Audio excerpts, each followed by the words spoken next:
I never thought I'd end up destroying an entire homeowners association just by doing my job, but here we are. My name is Vincent Xavier, and I run a heating and cooling business in Boulder, Colorado. Been doing it for 15 years now, built the company from the ground up with nothing but a beat-up truck and a dream. These days, I've got 12 employees, a fleet of vehicles, and enough commercial clients to keep us busy year-round. Life was good until I bought my house in the Meadowbrook Estates development 3 years ago. The house itself was perfect. 4 bedrooms, mountain views, a finished basement I'd converted into my home office. The HOA seemed reasonable enough when I first moved in. Monthly fees were $200, the common areas looked decent, and the covenant rules weren't too insane. Standard stuff about lawn maintenance, no RVs parked in driveways, house colors had to be approved. Nothing I couldn't live with. Then Patricia Henderson became the HOA president. Patricia was everything you'd imagine in an HOA tyrant. 53 years old, bleached blonde hair always pulled into a tight bun, wore pantsuits like she was running a Fortune 500 company instead of bossing around 72 homeowners. She'd retired early from some middle management position and decided to make the HOA her entire personality. Within 6 months of her taking over, she'd tripled the number of violation notices going out, called emergency meetings every other week, and generally made everyone's life miserable. I'd mostly avoided her radar until last October. That's when everything started. It was a Tuesday afternoon, and I was finishing up a commercial installation at a brewery downtown when my phone rang. Unknown number with a local area code. Vincent Xavier, I answered. Mr. Xavier, this is Patricia Henderson, president of the Meadowbrook Estates Homeowners Association. I actually groaned out loud before I could stop myself. What can I do for you, Patricia? I'm calling about a matter of HOA business that requires your professional expertise, she said, her voice dripping with the fake politeness she used when she wanted something. As you may know, the association installed a tennis bubble last spring over our courts to allow year-round play. I did know. The tennis bubble had been a massive point of contention. Patricia and her cronies on the board had pushed it through despite most residents voting against it. They'd spent nearly $60,000 of HOA funds on this ridiculous inflatable dome that covered the tennis courts from October through April. Maybe 10 people in the whole development even played tennis. I'm aware, I said carefully. Well, we're having issues with the heating system. The company we hired installed these portable propane heaters, but they're not adequate. The temperature inside the bubble is barely 60 degrees, and our tennis players are complaining. We need a real heating solution. Patricia, I appreciate you thinking of me, but I do commercial HVAC work. What you need is probably a residential contractor who handles. Your house is in Meadowbrook Estates, she interrupted. You have an obligation to support the community. Besides, I've already called 4 other companies, and they all said the job was too complicated or too expensive. I'm sure you'll be more reasonable. There it was. She'd already shopped around, gotten quotes she didn't like, and now she was coming to me expecting some kind of neighbor discount. I'll come take a look, I said. But I charge for estimates on commercial projects, and if I do the work, it'll be at my standard commercial rates. No discounts. We can discuss that when you get here, Patricia said sweetly. How about Thursday at 10? I'll meet you at the tennis courts. She hung up before I could respond. My wife Sarah had warned me about getting involved with Patricia. Nothing good comes from doing business with people like her, she'd said over dinner that night. She'll expect you to do it for free, then complain about your work, then probably fine you for something completely unrelated just to feel powerful. Sarah worked as a paralegal at a law firm downtown and had seen her share of petty disputes turn nuclear. She was usually right about these things. "It's just an estimate," I told her. "I'll go look, tell her it'll cost a fortune, and she'll hire someone else." Famous last words. Thursday morning rolled around cold and crisp, typical Colorado October weather. I drove my truck the half-mile from my house to the tennis courts at the far end of the development. The tennis bubble was even more ridiculous in person than I'd imagined. This massive white inflatable dome, maybe 60 feet across and 20 feet high at the peak, covering both tennis courts. It looked like a giant marshmallow had landed in Meadowbrook Estates. Patricia was waiting outside the entrance, clipboard in hand, wearing a burgundy pantsuit despite the 30-degree temperature. "Mr. Xavier, punctual as always," she said, checking her watch like I was actually late despite being exactly on time. "Let me show you the situation." She led me through the zippered entrance into the bubble. Inside, it was barely warmer than outside. Two sad little propane heaters sat on opposite sides of the courts, doing absolutely nothing to combat the cold. The bubble itself was clear vinyl on the sides and white fabric on top, and I could see condensation forming on every surface. "As you can see, completely inadequate," Patricia said. "We need something that can maintain 75 degrees in here, even when it's below freezing outside." I walked around, taking measurements, checking the structure of the bubble, examining the existing setup. This was going to be a nightmare. The bubble wasn't insulated, there were no proper ducts, and the entire structure was temporary, meaning anything I installed would have to be removable. "You understand this bubble comes down in April, right?" I asked. "Obviously. That's why we need a heating solution that can be installed and removed seasonally." "Patricia, we're talking about heating roughly 9,000 square feet of uninsulated space with a fabric ceiling. In Colorado winter, that's not cheap." "Just give me a quote," she said, waving her hand dismissively. I spent another 20 minutes measuring and taking photos. The whole time, Patricia followed me around, talking about how the HOA had standards to maintain, how property values depended on amenities like year-round tennis, how this was an investment in the community. I tuned most of it out back at my office. I worked up the quote. "For a job like this, I'd need to install a commercial-grade temporary heating system. We'd have to bring in at least 3 large commercial heaters, each capable of outputting about 150,000 BTUs. Then, there was the ductwork to distribute the heat evenly, thermostats, installation labor, and most importantly, the ongoing heating costs. The installation would run about $18,000. But the real kicker was the operating cost. To heat that space adequately from November through March, they'd be burning through natural gas like crazy. I estimated at least $3,000 per month, probably more during the coldest weeks in January and February. I called Patricia that afternoon with the numbers.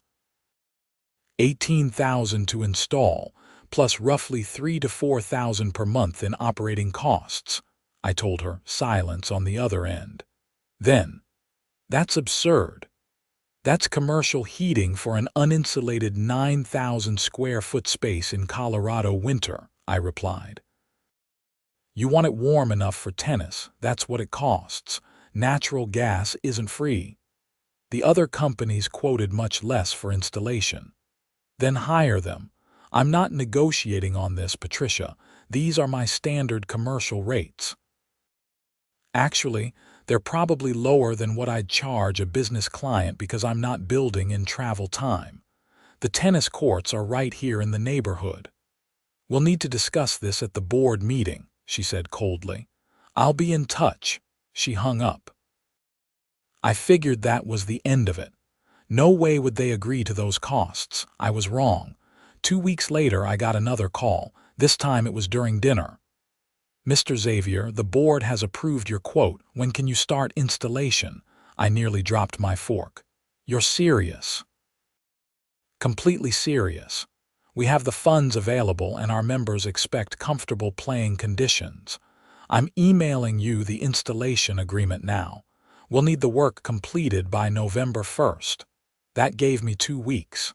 Tight, but doable. Patricia, you understand the operating costs, right? This is going to cost $3,000 to $4,000 every month it's running. The HOA budget can accommodate it. Just get it installed." I should have asked more questions. I should have gotten everything in writing more explicitly. But business was business, and this was a 20,000 plus job right before the slow season. We started installation the following Monday. My crew and I spent 4 days running gas lines, installing the 3 commercial heating units around the perimeter of the bubble, setting up the ductwork, and wiring the thermostat system. It was quality work, the kind of robust setup I'd install in a warehouse or large commercial space. Patricia inspected everything daily, finding things to complain about. The heaters were too loud. The ductwork was ugly. The thermostats were too complicated.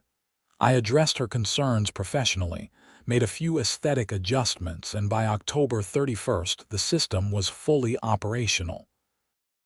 I set the thermostats to 75 degrees as requested, fired up the system, and within 2 hours, the tennis bubble was toasty warm. The heaters hummed quietly, warm air circulated through the ductwork, and you could actually play tennis in comfort despite the snow that had started falling outside. "Perfect," Patricia declared. "Send me the final invoice." I did. $18,000 for installation, plus the first month's heating costs based on projected usage, which I estimated at $3,500. Total invoice, $21,500. My invoice was due in 30 days, standard terms. The system was running beautifully, and I figured I'd get paid and be done with the whole thing. The problem started in December. The HOA didn't pay my invoice. When I called Patricia on December 5th, she said there was a delay in processing. When I called again on December 12th, she claimed they were reviewing the charges for accuracy. By December 20th, she wasn't returning my calls at all. Then I got a letter in the mail, official HOA letterhead, signed by Patricia. The letter stated that the board had concerns about the excessive operating costs of the heating system and wanted to renegotiate the terms. They'd paid the $18,000 installation fee, but they were disputing the monthly heating charges. According to Patricia's letter, they'd consulted with an independent expert who said the operating costs should be no more than $500 per month. I called her immediately, furious. "Patricia, we agreed on commercial rates. The system is running exactly as designed. That's what it costs to heat 9,000 square feet in a Colorado winter." "Your estimate was clearly inflated," she replied coolly. "We won't be paying $3,000 per month. That's unconscionable. We're prepared to pay $500 monthly, which our expert says is reasonable." "Who's your expert?" "That's confidential." "Patricia, I have metered readings. I can show you exactly how much gas the system is using. This isn't negotiable. You hired me to do a job, I did it exactly to specifications, and now you need to pay." "We'll see what our lawyer says about that," she replied. "Good day, Mr. Xavier." This was escalating fast. I called my own lawyer that afternoon, a guy named Marcus I'd worked with on business contracts before. He reviewed everything, the estimate I'd provided, the email chain, the installation agreement. "You've got a solid case," Marcus said. "The agreement clearly states commercial rates, and your estimate was transparent about ongoing costs. If they refuse to pay, we file a contractor's lien against the HOA and take them to court. Will it come to that? Probably not. HOAs don't like liens or lawsuits. Bad publicity, legal fees, potential personal liability for board members. I'll send them a demand letter. That usually does the trick. Marcus sent the demand letter the next day. It gave the HOA 14 days to pay the outstanding balance of $3,500, plus the December heating costs that were now accruing, or face legal action. Patricia's response was to fine me for having my work truck parked in my driveway overnight. The violation notice arrived 3 days after Marcus sent his letter. According to Patricia, my truck violated HOA Covenant Section 7.3.2, which prohibited commercial vehicles from being parked in driveways between 7 p.m. and 7 a.m. Never mind that I'd been parking my truck in my driveway for 3 years without issue. The fine was $100 plus $50 per day until the violation was corrected. This is retaliation, Sarah fumed when she saw the notice. She's doing this because you're demanding payment. Obviously, I said, but I'm not backing down. I parked my truck on the street and had Marcus add the retaliatory fine to our lawsuit documentation. The 14-day deadline came and went with no payment from the HOA. We filed the contractor's lien on January 8th. In Colorado, contractors can place a lien on property if they're not paid for work performed. In this case, the lien attached to the common areas owned by the HOA, including the tennis courts, clubhouse, and several parcels of common land. We also filed a lawsuit in Boulder County District Court seeking payment of the outstanding amount, which was now up to $8,000. The original $3,500 for November, $3,500 for December, and $3,000 for January heating costs that were currently accruing. The lawsuit got the neighborhood's attention. Several residents called me, confused about what was happening. I explained the situation, showed them copies of my estimate and the agreement. Most were sympathetic, shocked that Patricia had approved such an expensive system without fully understanding the costs. "We never voted on this," one neighbor told me. "Patricia just announced the heating system was being installed. We assumed it was part of the regular budget." Turns out, Patricia had authorized the expenditure without a membership vote, which the HOA bylaws technically allowed for maintenance and improvements under $25,000. But she'd conveniently not mentioned to anyone that the ongoing monthly costs would drain the HOA's entire reserve fund within 6 months. The HOA's lawyer filed a response to our lawsuit claiming that my estimates were grossly negligent and that I'd failed to properly advise the board about the ongoing costs. They were counter-suing for breach of contract and seeking to have the entire installation cost refunded. Marcus actually laughed when he read their filing. "They're arguing you should have known they didn't understand basic heating costs," he said. "You gave them a written estimate. You verbally warned Patricia multiple times. This is documented in your email chain. Their own ignorance isn't your liability." The case was set for a hearing in March. Meanwhile, the heating bills kept piling up. January was brutal, with temperatures dropping below zero for a week straight. The system ran constantly, burning through gas. I was metering everything, documenting every BTU, keeping meticulous records. The HOA's response was to simply turn off the heating system. I discovered this on January 23rd when my phone started buzzing with alerts from the remote monitoring system I'd installed. The heaters had been manually shut down. When I drove over to check, I found Patricia and 2 board members standing outside the bubble with a locksmith. "What are you doing?" I demanded. "We're taking control of the equipment," Patricia said. Since you've placed a lien on HOA property and filed a frivolous lawsuit, we no longer trust you to operate this system responsibly. You can't just shut it down. There are safety protocols, winterization procedures.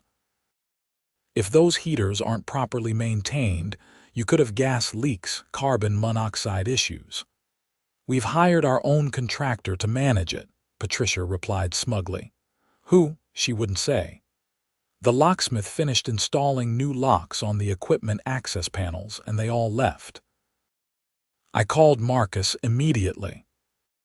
He filed an emergency motion with the court, arguing that the HOA was endangering people by taking over complex commercial heating equipment without proper expertise, and that they were potentially damaging equipment. I still had a financial interest in through the unpaid bills. The judge granted a temporary restraining order 2 days later, requiring the HOA to either let me maintain the equipment or hire a properly licensed commercial HVAC contractor. They also couldn't modify or remove the system until the lawsuit was resolved. Patricia hired a contractor, a guy named Dale who ran a handyman business and apparently had a basic HVAC license from a community college course he'd taken 15 years ago. Dale had no experience with commercial heating systems, but he charged 1/3 of my rates, and that was all Patricia cared about. I actually felt bad for Dale. He called me one evening in early February, sounding stressed. Hey man, I know we're kind of on opposite sides of this thing, but I'm in over my head here, he admitted. This system you installed is way more complex than anything I've worked on. The HOA board keeps demanding I run it more efficiently to lower costs, but I don't even understand half these controls. What are they asking you to do? They want the temperature lowered to 65 degrees, and they want me to shut the system down completely overnight to save money. That's going to cause condensation problems, I told him. The temperature swings will make moisture accumulate inside the bubble. You'll get mold, and the quartz themselves could be damaged. I tried telling them that, but Patricia said I was making excuses. Look, I'm just trying to make a living here. I didn't know this was going to be such a mess. I couldn't fault the guy. He was stuck in the middle of Patricia's chaos like everyone else. My advice: document everything in writing. Every instruction they give you, every concern you raise, get it in email. That way when something goes wrong, you're covered. Thanks, man. And for what it's worth, I think you're getting screwed on this. Dale did lower the temperature and started shutting the system down overnight. Within a week, just as I'd predicted, condensation became a problem. Water was dripping from the inside of the bubble, the tennis courts were perpetually damp, and several residents complained about a musty smell. Patricia's solution was to blame my installation. She sent a demand letter through the HOA's lawyer claiming the system was defectively designed and that I was responsible for the moisture problems. She was now seeking $50,000 in damages for repairs to the tennis courts and the bubble itself. The lawsuit was turning into a circus. But the real entertainment started in March when the HOA's financial situation became public knowledge. Colorado law requires HOAs to provide financial statements to members annually. When the Meadowbrook Estates financials came out in mid-March, residents were shocked. The HOA had burned through nearly all its reserves. Between the tennis bubble installation the previous spring, my heating system, and 3 months of massive gas bills, the association was nearly broke. The monthly HOA fees would need to increase from $200 to $450 to cover ongoing expenses and rebuild reserves. This sparked outrage. Residents started showing up at board meetings demanding answers, wanting to know why Patricia had spent so recklessly without membership approval. The heating costs for the tennis bubble are over $3,000 per month, one resident shouted at a meeting I attended. That's more than the entire monthly budget for landscaping, snow removal, and common area maintenance combined, for a tennis court that maybe 8 people use. Patricia tried to defend herself, claiming the amenity increased property values and that I'd defrauded the HOA with excessive charges. But residents weren't buying it. Several people spoke up, saying they'd never approved the tennis bubble in the first place, that the whole thing was Patricia's vanity project. A motion was made to remove Patricia as president. It required a 2/3 vote of the membership. The vote was scheduled for an emergency meeting on March 29th. Meanwhile, our court date arrived. The hearing was on March 23rd in front of Judge Richard Morrison, a no-nonsense guy in his 60s who'd handled property disputes for decades. Both sides presented their cases. I had Marcus, my documentation, my email chains, and testimony from my staff about the installation. The HOA had their lawyer, Patricia's testimony, and their supposed expert witness. The expert turned out to be a retired engineer who'd worked in industrial HVAC 40 years ago. He'd never even visited the tennis bubble. His testimony was that based on industry standards, the operating costs should have been lower. Marcus destroyed him on cross-examination by asking basic questions about the specific equipment I'd installed, the BTU output needed for the space, and current natural gas rates. The guy couldn't answer any of it. Patricia took the stand and, predictably, made things worse for herself. She kept insisting that I should have known. The HOA couldn't afford the ongoing costs, and that I had a duty as a community member to warn them more explicitly. "Mrs. Henderson," Judge Morrison interrupted at one point, "you're the president of the HOA. You approved this expenditure. Are you claiming you didn't read the estimate provided by Mr. Xavier?" "I read it, but the costs seemed so high, I assumed they were negotiable." "Did Mr. Xavier ever indicate the costs were negotiable?"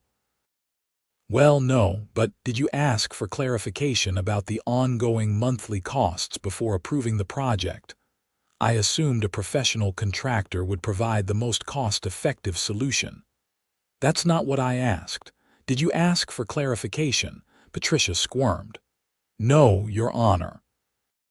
The judge ruled in my favor on everything. The HOA was ordered to pay the outstanding heating costs, which by now totaled $11,000. They were also ordered to pay my legal fees, which were another $8,000, and to remove the retaliatory fine from my record. Regarding the HOA's counterclaim, Judge Morrison was blunt. The defendant HOA has failed to demonstrate any breach of contract or negligence by the plaintiff. Mr. Xavier provided clear written estimates, installed the system to professional standards, and has documented all operating costs with meter readings. The board's failure to understand or properly budget for those costs is not the contractor's responsibility. Counterclaim dismissed. Outside the courtroom, Patricia glared at me but said nothing. Her lawyer looked exhausted.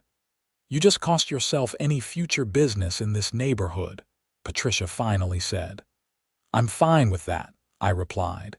The emergency HOA meeting to vote on Patricia's removal happened 6 days later. The community clubhouse was packed. All 72 households were represented, which according to long-time residents was unprecedented. I sat in the back with Sarah, just observing. We weren't the only ones with grievances against Patricia. During the open comment period, residents shared stories about excessive fines, rejected requests for reasonable modifications, and general abuse of power. The tennis bubble debacle was just the most expensive example of her poor judgment. The vote wasn't even close.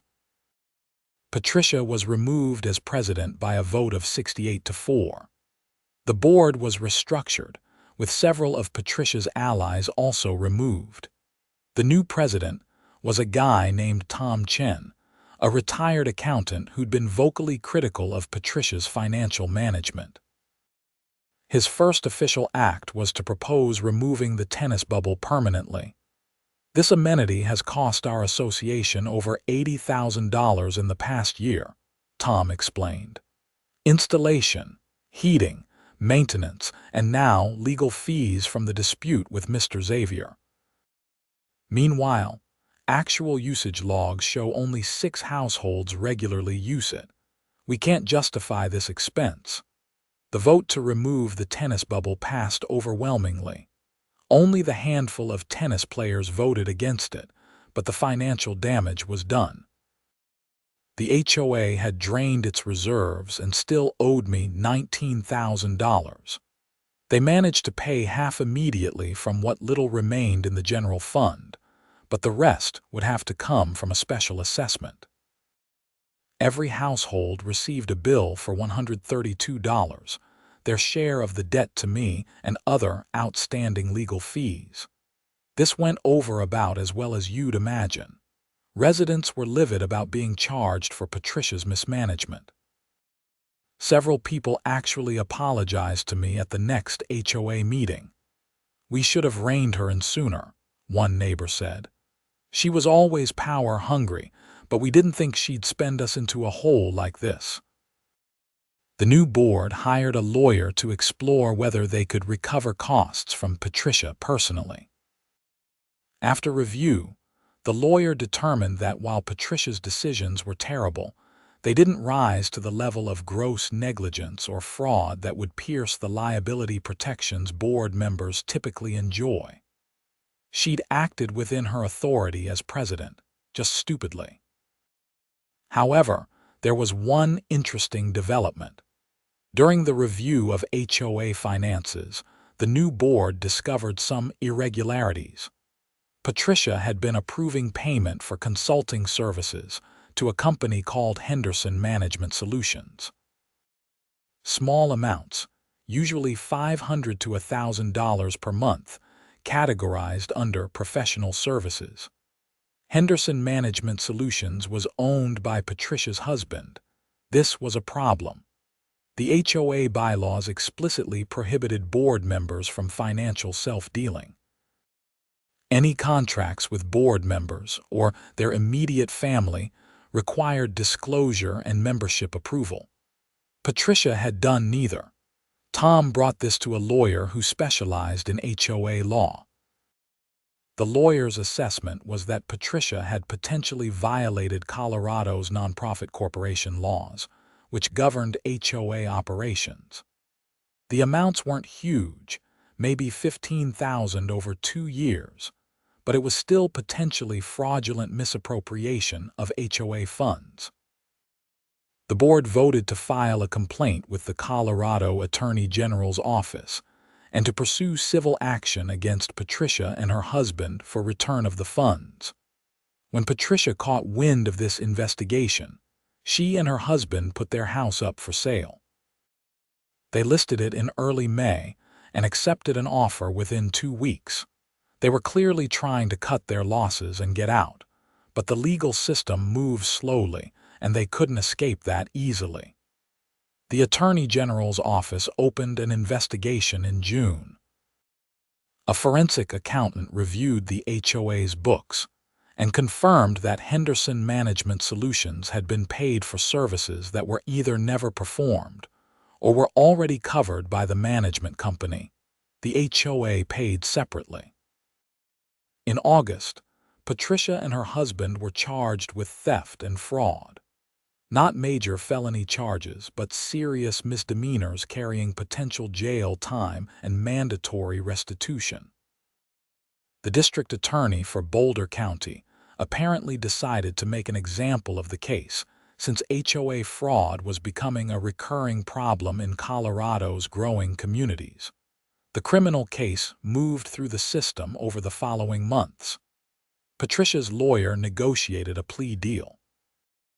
She and her husband pled guilty to misdemeanor theft, agreed to pay full restitution of $15,000 to the HOA, and received sentences of 6 months supervised probation plus 100 hours of community service each. They also had to permanently resign from any HOA board positions. By the time the criminal case concluded in November, over a year after this whole mess started, Patricia and her husband had sold their house at a loss due to the rushed sale, paid thousands in legal fees, and still owed restitution. Their names appeared in the local newspaper's crime section, which in a place like Boulder basically meant their reputation was destroyed. Meanwhile, Meadowbrook Estates was recovering.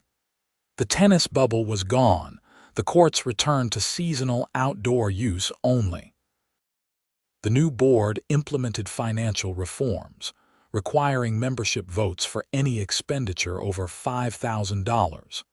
They also hired a new management company that actually knew what they were doing. The special assessment got paid, and I received my final payment in September. The whole ordeal cost me time, stress, and probably some goodwill in the neighborhood, but I came out ahead financially once legal fees were reimbursed. More importantly, the story spread through the local business community. I got calls from other contractors wanting advice about dealing with difficult HOAs. Several people told me they respected how I'd stood my ground on fair payment. My business actually grew because of the publicity. The tennis bubble itself sat deflated in a storage facility somewhere. The HOA tried to sell it, but found no buyers. Apparently, 9,000 square foot inflatable tennis enclosures aren't exactly in high demand, especially ones with reputations for costing a fortune to heat. One unexpected positive outcome was that I got to know several neighbors better through the whole experience. Tom Chen and I became friends. He appreciated my straightforward approach to the dispute and later hired me to install a new HVAC system in his house. Several other neighbors also became clients. Sarah was vindicated in her initial warnings about getting involved with Patricia, something she reminded me about regularly but good-naturedly. She'd watched the whole saga unfold with a mixture of amusement and frustration at the unnecessary drama. "All of this over a tennis bubble," she said one evening as we sat on our back deck, watching the sunset over the mountains. $80,000, criminal charges, an entire HOA board removed, for tennis. "People do stupid things when they have a little power," I said. The most ironic part of the whole situation was that the tennis courts, now uncovered again, were being used more than when they'd had the bubble. Turns out people preferred playing outdoors in nice weather and just accepted that tennis was a seasonal activity in Colorado, like skiing but opposite. The new board even saved money by negotiating better rates with the landscaping company and refinancing the HOA's master insurance policy. Within 18 months, they'd rebuilt the reserves and actually lowered monthly fees to $175, below what they'd been under Patricia. I occasionally saw Patricia around Boulder after everything settled. She'd pretended not to notice me in the grocery store or at restaurants. Her husband had apparently found a new job in Denver, and they'd moved to an apartment near his workplace. The house they'd owned in Meadowbrook sold to a nice young family with 2 kids. The story became something of a legend in local contractor circles. "Remember to get it in writing and charge what you're worth," became the moral everyone drew from it. Several contractors told me they'd used my case as an example when dealing with their own difficult clients. I also learned some valuable lessons about reading people and situations. When someone shops around to multiple contractors and then comes to you acting friendly, they're probably looking for a sucker to lowball. When someone with authority in an organization makes unilateral, expensive decisions, there's usually ego involved more than logic. And when someone retaliates over a legitimate business dispute, they're probably not playing with a full deck and are likely to make more bad decisions. The heating equipment I'd installed in the tennis bubble was eventually sold as surplus to a warehouse operation in Denver. They were thrilled to get commercial-grade heaters at a fraction of retail cost. I even did the reinstallation for them, which gave me another few thousand in revenue from Patricia's failed project. Tom Chen did an excellent job as HOA president. He served 2 terms, stabilized the finances, and then handed off to another competent resident. The HOA became what it should have been all along, a boring administrative necessity that maintained common areas and stayed out of people's lives. My business continued growing. I hired 3 more employees over the next year to handle increased demand. We landed several major commercial contracts, including a hospital expansion and a new office building downtown. The tennis bubble job, despite all its headaches, had taught me valuable lessons about contract documentation and standing firm on pricing. I also made sure to be more selective about clients going forward. When someone called looking for a deal or acting entitled, I politely declined or quoted high enough that I didn't care if they walked away. Life was too short to deal with people who didn't value professional expertise. The retaliatory fine Patricia had issued for my truck being in the driveway became a funny story among neighbors. The new board formally voided it and sent me a letter apologizing for the inappropriate enforcement action. Several residents told me they'd received similarly ridiculous fines under Patricia's reign and were glad to have reasonable leadership again.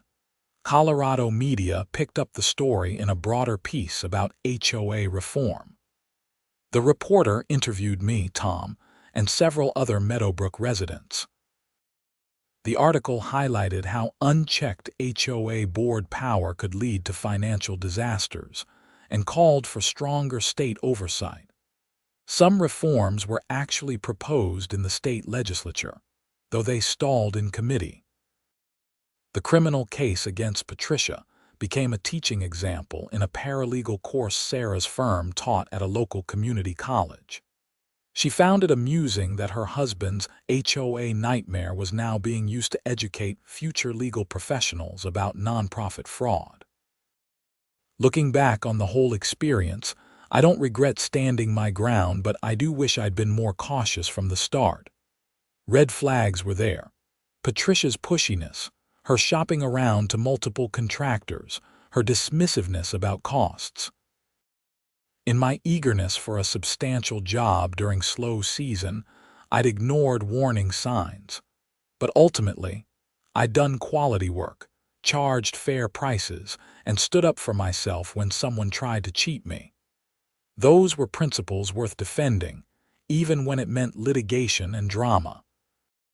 The tennis bubble saga reminded everyone in Meadowbrook Estates why HOA governance mattered. Apathy and disengagement let people like Patricia take control and make expensive mistakes. After her removal, meeting attendance stayed high and residents stayed engaged. Nobody wanted a repeat performance. I also gained appreciation for good HOAs. Before all this, I'd been generally skeptical of the whole concept, viewing them as busybodies looking for reasons to fine people. But seeing Tom and the new board operate efficiently and reasonably showed me that HOAs could function well with the right leadership. They could maintain property values and common areas without being tyrannical. Patricia never apologized or took responsibility for anything. Even during her criminal plea proceedings, she maintained that she'd been trying to improve the community and that ungrateful residents had turned on her. The judge wasn't sympathetic. Mrs. Henderson, Judge Morrison had said during sentencing. You were entrusted with other people's money and authority to act on their behalf. You abused both. These consequences are entirely of your own making. Some people never learn. The final chapter of this saga came almost 2 years after it started. I was doing a routine service call for a commercial client when I ran into Dale, the handyman Patricia had hired to manage the heating system after she'd locked me out. "Hey, Vincent," he said, looking sheepish. "I owe you an apology for getting mixed up in that whole mess." "No worries, man. You were just trying to work." "Still, I should have known better. That lady was crazy. She called me at least a dozen times threatening to sue me after everything fell apart, claiming I'd sabotaged the system to make her look bad." "Did she actually sue you?" "She threatened to, but her lawyer apparently told her to stop. I think they realized she'd already burned through enough money on legal fees." We chatted for a while longer. Dale told me he'd gotten his full commercial HVAC license after the tennis bubble disaster, realizing he needed more expertise if he was going to take on complex jobs. Good for him. That conversation felt like the real ending to the whole story. Everyone had moved on, learned something, and life had continued. Patricia and her husband were living somewhere else, dealing with their probation requirements. The HOA was functioning smoothly under competent leadership. I had a thriving business and good relationships with most of my neighbors. And somewhere in a storage facility, a deflated tennis bubble sat as a monument to ego, poor planning, and the dangers of letting petty tyrants run homeowners associations. I hoped it stayed there, a cautionary tale that never needed to be inflated again.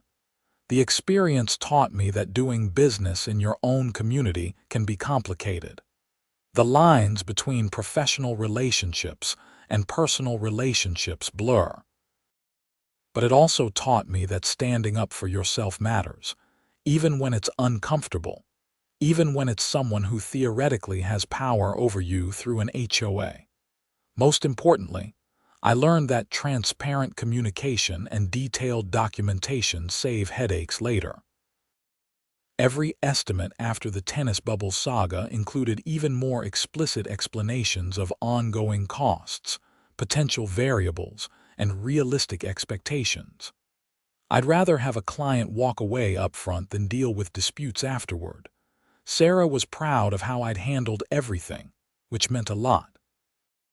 She'd seen too many people in her legal work get steamrolled by difficult personalities because they wanted to avoid conflict.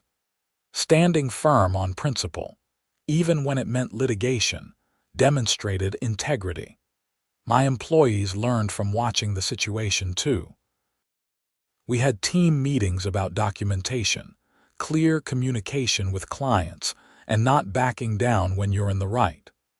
The tennis bubble became an internal case study for how to protect yourself in business. Years from now, when people tell HOA horror stories, I'll have a good one. The time an HOA president demanded I heat her tennis bubble, refused to pay commercial rates she'd agreed to, retaliated against me with bogus fines, and ultimately bankrupted the HOA while getting herself criminally charged for fraud. You can't make this stuff up. And if anyone ever asks me whether they should do business with their HOA, my answer is simple. Get everything in writing, charge what you're worth, and be prepared to stand your ground. Because if you don't, you'll end up like those 4 contractors Patricia called before me, either working for nothing or walking away from the job entirely. I chose option 3, doing the work professionally and demanding fair payment. It wasn't easy and it wasn't fun, but it was right. And in the end, that mattered more than avoiding conflict or getting along with a tyrant. The tennis courts still stand in Meadowbrook Estates, uncovered and seasonal once again. Every time I drive past them, I smile. They're a reminder that sometimes the expensive way to learn a lesson is the only way some people will learn it. Patricia paid dearly for her arrogance and financial irresponsibility. The HOA paid too, but they recovered and came out stronger. As for me, I came out with a good story, a stronger business, and the satisfaction of knowing I'd stood up for myself when it mattered. Not a bad outcome for what started as a simple phone call about heating a tennis bubble.